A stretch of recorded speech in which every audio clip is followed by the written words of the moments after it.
Eu me encontro nesse momento em Belo Horizonte. Eu estou aqui na cidade de Contagem, acompanhando um momento político. Estou ao lado aqui do João Batista, que é pré-candidato ao governo do estado de Minas Gerais. Nós vamos bater um pequeno papo aqui, o tempo aqui é muito corrido, mas eu acho que dá para a gente aproveitar esse momento e falar um pouco da sua pré-candidatura. Prazer estar com você novamente. Muito obrigado, muito prazer também. Você esteve em Sete Lagoas, a gente tem acompanhado aí a sua caminhada, né, pelo estado de Minas Gerais, tem visto que você tem andado muito, né? Como é que você está sentindo essa sua caminhada pelo estado? Muito feliz. Esse é o 7º mês de viagens por todo o interior do estado de Minas Gerais. Todas as regiões do estado já foram visitadas. Estou alcançando agora o número de 150 municípios diretamente, pessoalmente visitados. E nós usamos algumas estratégias que têm dado muito certo. A principal delas é o foco na educação. Eu tenho dado muitos cursos sobre a Base Nacional Comum Curricular, que é um assunto novíssimo, que tem gerado entre professores, diretores de escolas, secretários municipais de educação, muita inquietação, uma vez que o Ministério da Educação estabeleceu um prazo fatal até o ano de 2020, para que isso seja implantado em todas as escolas. E as pessoas não têm orientações metodológicas de como fazer para implantar. E eu preparei um material muito bom, então eu tenho sido convidado em toda Minas Gerais para oferecer esses cursos. E é muito comum eu chegar em qualquer município, a Secretaria Municipal de Educação local convida outros 2, 3, 4 municípios do entorno e eu dou cursos em média para 400 professores. É bem provável que eu já tenha alcançado até o presente momento algo próximo de 30 a 32 mil professores, aos quais em diferentes cidades, em diferentes regiões, eu ministrei cursos pessoalmente. E o material que eu apresento em PowerPoint fica disponível e a Secretaria de Educação faz chegar a cada professor. E cada professor, por sua vez, veicula pelas redes sociais para os seus amigos em outros municípios, em outras redes de ensino. Portanto, o meu trabalho como educador e como pré-candidato ligado à educação está, por assim dizer, tendo uma penetração molecular em todos os rincões, todas as regiões e municípios no estado de Minas Gerais. Esse desencadeamento da campanha, essa popularização da campanha, essa capilarização penetrando municípios, teve um impulso muito grande a partir de abril, quando ocorreu o Congresso Estadual da Undime, União Nacional dos Secretários Municipais de Educação, Minas Gerais.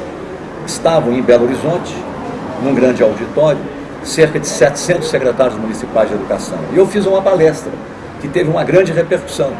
Somente ali eu recebi 82 convites para comparecer a diferentes municípios, 82, para dar cursos sobre BNCC. Isso vai se multiplicando. Eu dou um curso e outros convidados de outros municípios assistem, me convidam também. E, além do mais, nós estamos conseguindo, com muito êxito, em cada um desses municípios, iniciar a formação de um comitê cidadão.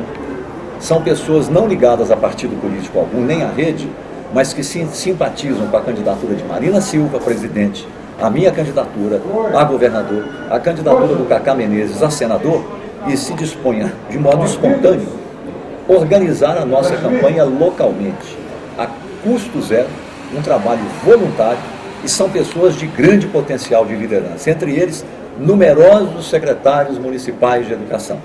Eu poderia até citar alguns nomes, vou citar um, o José Fernandes, que é um dos vice-presidentes da Undime e secretário municipal de educação de Riacho dos Machados, no extremo norte de Minas, onde inclusive eu ministrei um curso.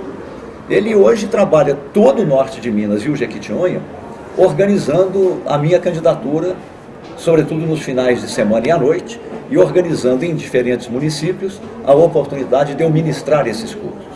Claro que eu aproveito a oportunidade, visito o prefeito, visito a Câmara Municipal, dou entrevistas às rádios locais, faço contatos políticos, reúno quando a rede existe no local. Aí vem a segunda estratégia.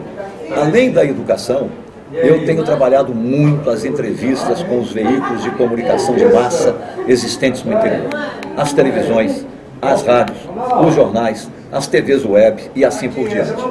Isso tem sido grande responsável por uma ampla difusão da minha candidatura por toda Minas Gerais. Há rádios às quais você dá uma entrevista, ela se estende por 30 minutos, 40 minutos, e ela tem um alcance de 40, 50, 60, 80 municípios. Isso tem acontecido em toda Minas Gerais de um modo impressionante, de modo que é uma divulgação espontânea da campanha, e nós transformamos isso em estratégias. Uma terceira estratégia, que eu acabo de descobrir em Carmo do Paranaíba, onde eu fui convidado para fazer uma conferência para estudantes secundaristas e professores numa escola estadual, não como candidato a governador, sobre o tema a rebeldia estudantil no ano de 1968 e o significado do Maio francês de 1968. Eu comecei a conferência com um certo ceticismo, sem saber se aquilo interessaria aos adolescentes na faixa etária de 15 a 18 anos de idade. Foi uma coisa simplesmente fascinante, o entusiasmo com que eles acolheram a temática, a conferência, a quantidade de perguntas, a vontade de conhecer o que foi aquela rebeldia mundial, e especialmente a história do Brasil no período mais recente, o que representou a ditadura no Brasil, a luta pela redemocratização. De modo que a nossa campanha agora está organizando uma série de conferências sobre esse tema, se possível em todos os colégios de maior, digamos, número de alunos em Belo Horizonte e na região metropolitana, para falar à juventude e também ao público universitário. João, a gente percebe, você deve ter rodado muito aí, uma indignação muito grande no Estado devido ao problema econômico do Estado. Você deve ter visto isso, vários prefeitos reclamando, principalmente que não tem um repasse do Estado para as prefeituras. Você tem acompanhado isso e você já tem também se preparado para isso, caso você venha a ser eleito? Tem. Essa indignação é generalizada e ela tem dois alvos. O preferencial é o governo do PT-MDB, Fernando Pimentel, e o segundo é o último governo do PSDB, Antônio Anastasia. Já há uma nítida percepção de que o início da crise fiscal, que por sua vez é geradora de crise econômica, vez que Minas Gerais tem uma crise fiscal, isto é, nós arrecadamos e arrecadamos pouco e gastamos mais do que arrecadamos, isso é a crise fiscal. Disso resulta o quê? Zero de recurso para investimento em infraestrutura, zero de recurso para custeio, ficam os municípios mantendo abastecimento de gasolina da Polícia Militar, da Polícia Civil, fornecimento de servidores, não há custeio, todo o dinheiro comprometido com folha, e ainda assim insuficiente, vez que os pagamentos têm sido parcelados, e no caso dos aposentados recentemente, parcelados em fatias de R$500. E aumenta também a dívida pública de Minas Gerais, que chegou a 200% sobre o orçamento previsto para o ano de 2018. Então Minas vive uma tempestade perfeita de crise. A crise fiscal, isto é, arrecadamos pouco e o que arrecadamos não paga a conta da folha, nem custeio e muito menos investimento. A estagnação econômica, que começou no governo Anastasia, claro que impulsionado pelos erros clamorosos do governo da presidente Dilma, que mergulhou o país numa recessão de 3 anos, mas a recessão começou no ano de 2014. E os erros do governo Anastasia começaram no primeiro dia do governo Anastasia, quando ele foi gastando os recursos que estavam em crescimento, as receitas correntes livres. A economia brasileira ainda crescia, como continuou crescendo até meados de 2014, quando tem o início da recessão nacional, e com o crescimento da economia brasileira e mineira, as receitas correntes livres do Estado também cresciam. O que a Anastasia fez? Ele elevou o comprometimento das receitas correntes livres com a folha de aposentados e a folha de ativos de 57%, vindo de Aécio, que já era um comprometimento muito alto, para 87%, que é uma coisa assim proibitiva, que explode os limites da lei de responsabilidade fiscal e compromete quase toda a receita do Estado somente com folha. Isso é proibido pela lei de responsabilidade fiscal, mas Anastasia cedeu. Todas as obras que ele começou, ele parou, porque não havia mais dinheiro para investimento. O Tribunal de Contas fez um levantamento e chegou a 1.250 obras, entre elas 8 hospitais regionais paralisados, iniciados por Anastasia e paralisados nos anos 2013 e 2014. Então o governo Anastasia significou um sepultamento de obras, um velório de obras, é o que isso significou. afundou as receitas somente em folhas, quase acabou o custeio, aumentou o endividamento público e praticamente não fez investimento. Esse foi o governo Anastasia, que gerou um déficit fiscal, que se falava que era de 3 bilhões, passou para 6, e hoje já se sabe que é de 9 bilhões de reais. É a herança que ele legou ao Fernando Pimentel. Só que um candidato a governador deve fazer crítica ao passado para diagnosticar a situação real e projetar as soluções durante a campanha eleitoral. Se ele é eleito, supõe-se que ele esteja preparado para governar, que ele já sabe a realidade que ele está encontrando e que, portanto, espera-se dele propostas concretas para enfrentar e superar a crise com estratégias e políticas públicas muito bem definidas. O que Fernando Pimentel tem feito há 3 anos e meio? Somente lamúria, lamúria e lamúria. Ele só olha para trás. A régua dele só mede para trás, falando da crise, gerada pelo governo Antônio Anastasia, na forma de uma crise fiscal.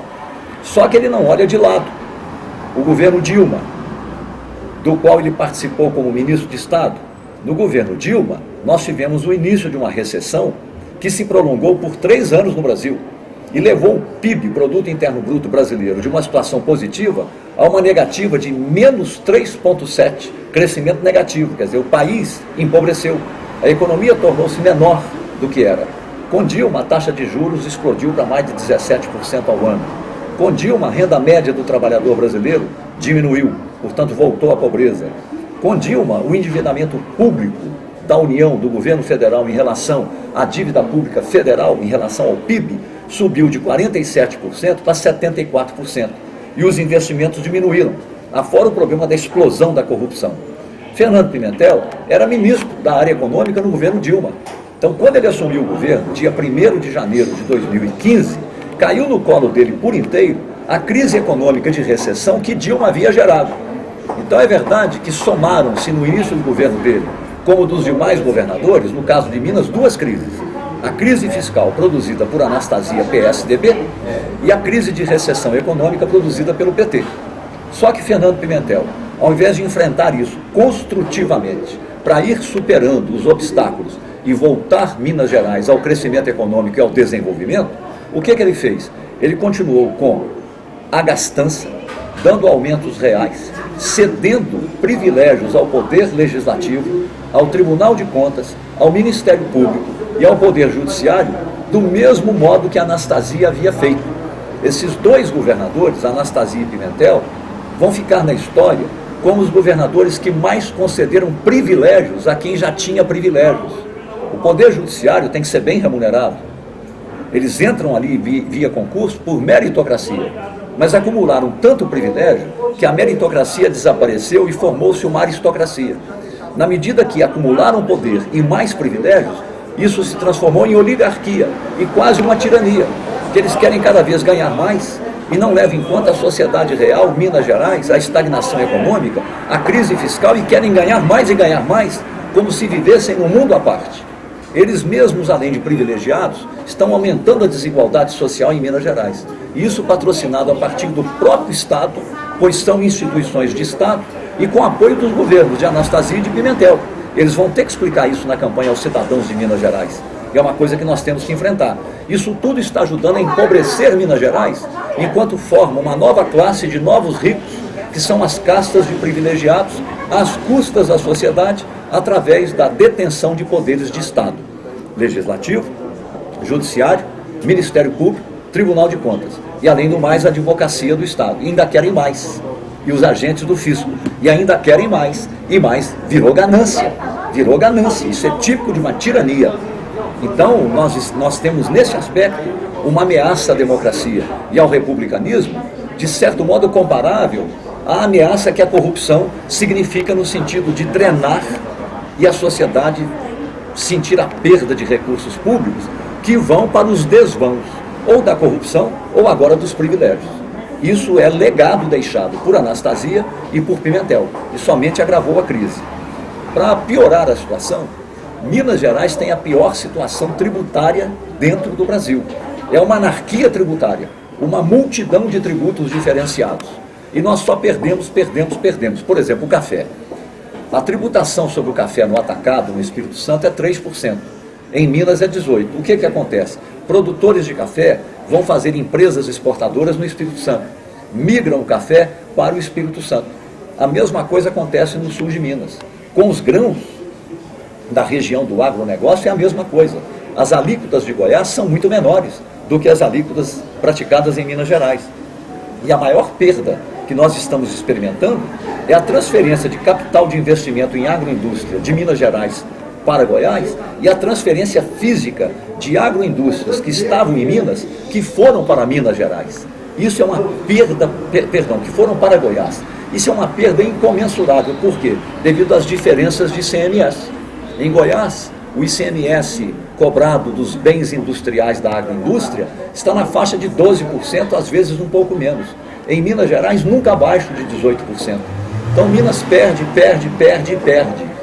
Então, nós estamos num processo de desindustrialização, de desinvestimento, fazendo com que Minas Gerais se torne uma economia baseada em commodities, exportação de minério in natura, sem processamento ou com muito baixo processamento, quando você poderia exigir das mineradoras que, ao fazerem os investimentos e adquirirem as licenças ambientais e de processamento da exploração do minério, fizesse uma diversificação de investimentos, ou pelo menos uma semi-industrialização, além de, obviamente, cumprirem o mandamento da legislação ambiental na plenitude. Isso nunca aconteceu. É outro legado negativo que Aécio Neves, que Anastasia e Pimentel deixam para o próximo governador. A permissividade, a licenciosidade com que concedem com tanta facilidade tanto poder às mineradoras. Contribuem com muito pouco em matéria de tributação, mas degradam muito o meio ambiente, não fazem diversificação de investimentos e não fazem investimentos na área minerária em industrialização do minério. No agronegócio é a mesma coisa. Não é que o empresário do agronegócio não queira industrializar os produtos do agronegócio. Por exemplo, nós produzimos muito milho e produzimos muita soja. Exportamos farelo de soja in natura para a China. Por que não exportamos ração? Porque o BNMG não opera nesse sentido. Ele não tem essa visão. O governador não sabe o que é o agronegócio. Eles não vão aos interiores. Eles não estão perto do produtor. Eles não sabem o que é agricultura familiar. Não sabem o que é o micro, o pequeno e o médio empresário. Se soubesse, saberiam que esse capitalismo empreendedor, esse capitalismo de origem popular e esse capitalismo moderno do agronegócio, eles são as galinhas dos ovos de ouro, que se tiverem os apoios adequados, nós dobramos a produção agrícola e pecuária em Minas Gerais, dobramos a produção de alimentos na agricultura familiar, multiplicamos os empregos na micro, pequena e média empresas urbanas, se houvesse um apoio do BDMG, se o governo estivesse atento ao crescimento econômico e ao desenvolvimento com sustentabilidade. João, os problemas são muitos, eu acredito que os seus desafios para sua eleição são grandes. Caso você seja eleito, os desafios serão também enormes. Mas hoje nós estamos aqui recebendo a Marina Silva. Queria que você falasse um pouco também dessa recepção, né, desse momento de pré-lançamento aí da candidatura do Kaká também. Pois não. Deixar claro que todo esse panorama econômico da crise, como eu descrevi, nós estamos apresentando soluções concretas.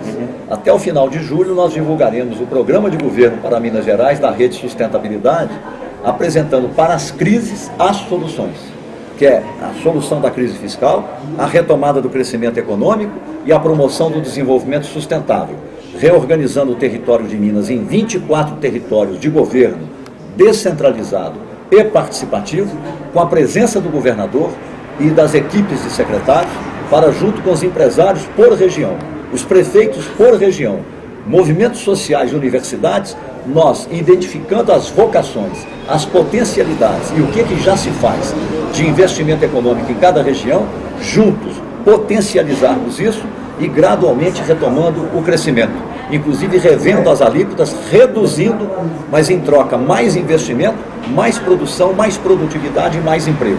Isso vai ficar muito claro quando apresentarmos proximamente o programa de governo.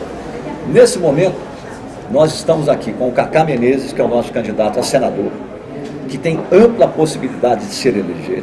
Ele é um jovem de 38 anos, um líder esportista, foi campeão de basquete em Minas e no Rio de Janeiro, e trabalha desde a juventude com movimentos sociais, com movimentos de recuperação de drogados, com o movimento prisional, de humanização de presos, e principalmente com meninos de rua e com drogados que ele acolhe e criou uma instituição muito importante que nós visitamos hoje junto com Marina Silva, pela qual já passaram mais de 4.000 pessoas, que é uma comunidade terapêutica de orientação e superação do problema de uso de droga.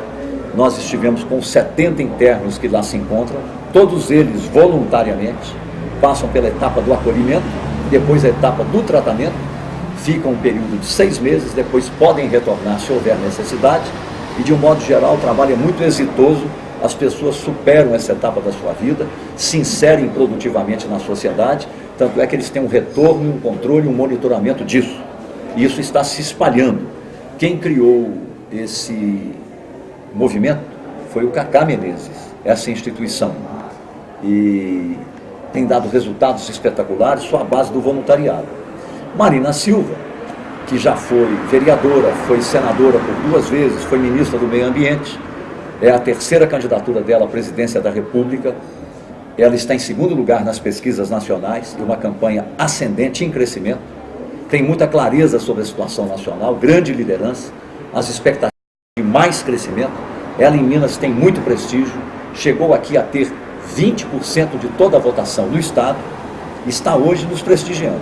Hoje nós fomos à Nova Contagem, visitamos uma obra social para idosos, trabalho voluntário da comunidade, não tem presença de governo, estivemos com os idosos, visitamos uma obra social com crianças escolarizadas que estão em escola pública, municipal ou estadual, mas pelo nível de pobreza das famílias, elas têm a oportunidade de viver o tempo integral no contraturno nessa instituição, que não é governamental, é formada por pessoas voluntárias que trabalham na perspectiva de solidariedade social. Estivemos com as crianças lá, é um trabalho fantástico, haja vista que a escola mais próxima, o IDEB dos anos iniciais era 2,8, hoje já é 5,8, e eles querem elevá-lo até 7, devido a essa combinação de trabalho na escola com o trabalho nessa organização social não governamental. Estivemos numa outra organização que trabalha com crianças que estão sendo retiradas de trabalho prematuro em condições quase que de semi-escravidão, e também com crianças que não fossem a instituição, estariam fora da escola e na rua, que atendem também muitas crianças, tudo em Nova Contagem. E culminamos nessa instituição que o Cacá criou, que chama Ele Clama, numa referência religiosa a Deus, e tem uma orientação espiritual e um trabalho extremamente exitoso. Estão lá, como eu disse, nesse momento 70 internos, e nós todos falamos a eles, os ouvimos, respondemos perguntas e assim por diante. De modo que, como você vê, é um estilo de campanha completamente diferente do tradicional. Nós não chegamos a um município e vamos apenas visitar o prefeito, que a Boa Educação orienta isso, visitar o prefeito, visitar a Câmara Municipal. Nós vamos na população mais pobre, nas periferias mais desiguais, vamos às populações mais vulneráveis e vamos visitar as instituições sociais criadas pela própria comunidade, que a gente chama de capital social, e que atuam no sentido de restabelecer a cidadania dos excluídos. Esse é um trabalho poderoso que nós temos feito persistentemente. O Cacá, eu e a Marina Silva. Essa é uma linha de campanha que nós adotamos em toda Minas Gerais. Eu estou incorporando, inclusive, isso à minha campanha. Não apenas trabalhar com os educadores, não apenas trabalhar insistentemente com as mídias, e não apenas com os estudantes de ensino médio, mas também conhecer em cada região de Minas Gerais as melhores experiências de voluntariado, de empreendedorismo social, e como é que a sociedade se mobiliza para ajudar os mais desiguais, não no sentido caritativo, no sentido paternalista, mas no sentido emancipatório.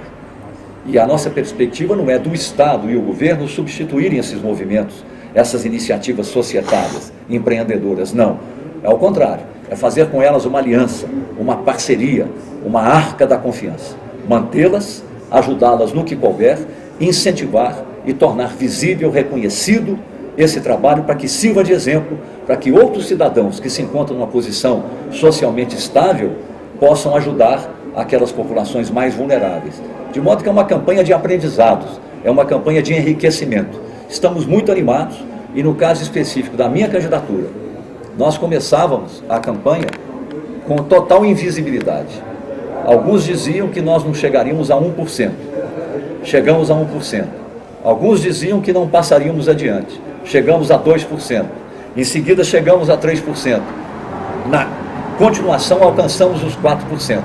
E agora o comentário é: saímos da invisibilidade, já estamos no radar, inclusive dos adversários, e começo a comentar que nós já estaríamos alcançando ou ultrapassando os 7%. O que isso significa?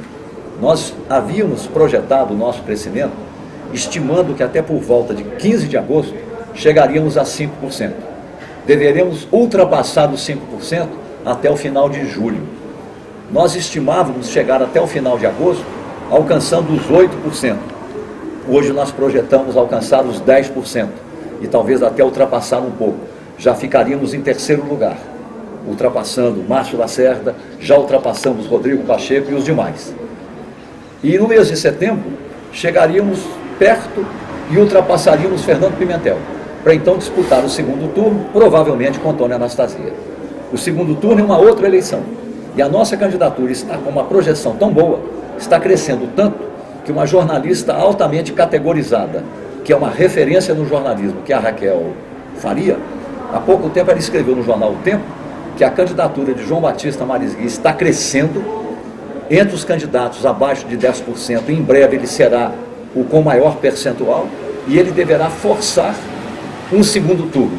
E esse segundo turno ele pode ser inclusive um dos candidatos. Então o próprio meio do jornalismo político já começa a reconhecer isso.